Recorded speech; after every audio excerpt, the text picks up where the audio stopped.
Well, hello there.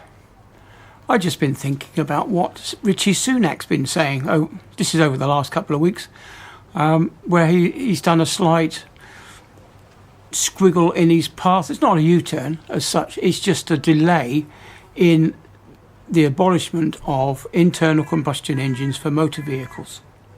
Now, I believe that the reason behind that decision might be because we don't have enough energy to supply the demand.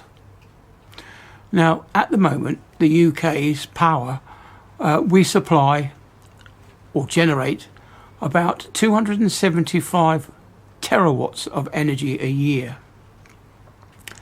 Now, if we continued on with our purchasing of electric cars, we would need, come the year 2030, we would need another 30 terawatts of energy.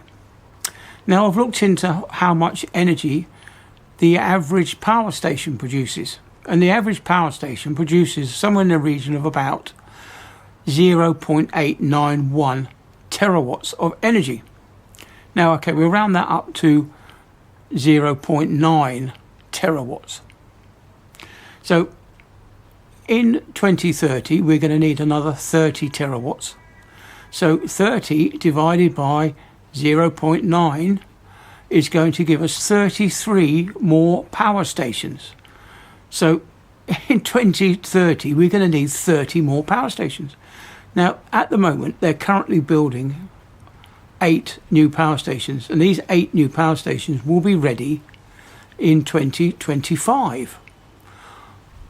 All right, so these 8 new power stations won't be producing enough energy to supply the demand for all these electric cars. Now, I know that they're building one at Hinkley Point C, because I was involved in some of the groundwork there a few years ago, and what a delaying process that was. We spent weeks and weeks alongside in Cardiff doing absolutely nothing. Anyway, so yes, we're going to have to build another 25 power stations.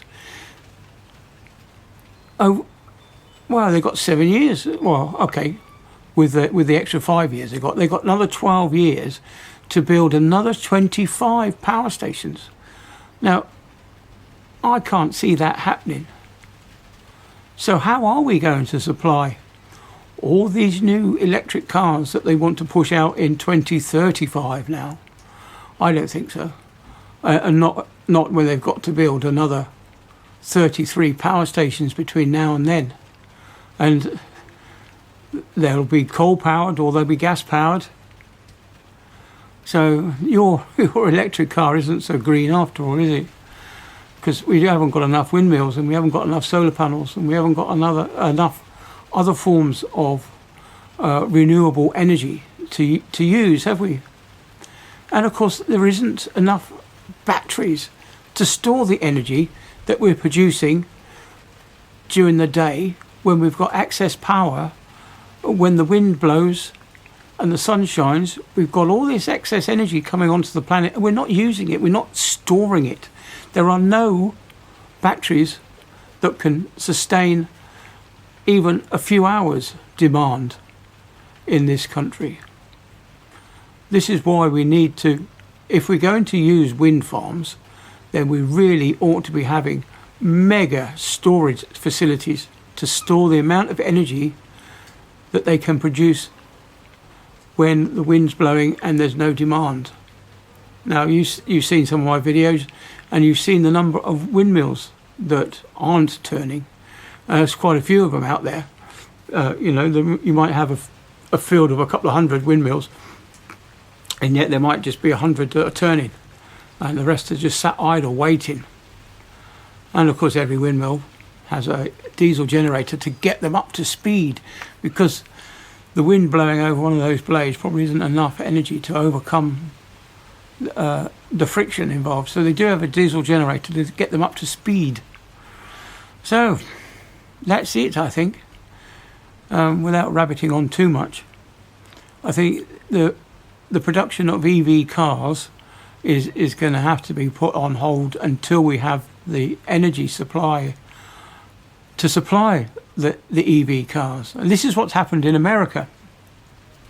America shut down all their nuclear power stations. At the same time, they were promoting EV cars. The EV cars started demanding more and more energy, so they had to start building coal-powered fire stations in America.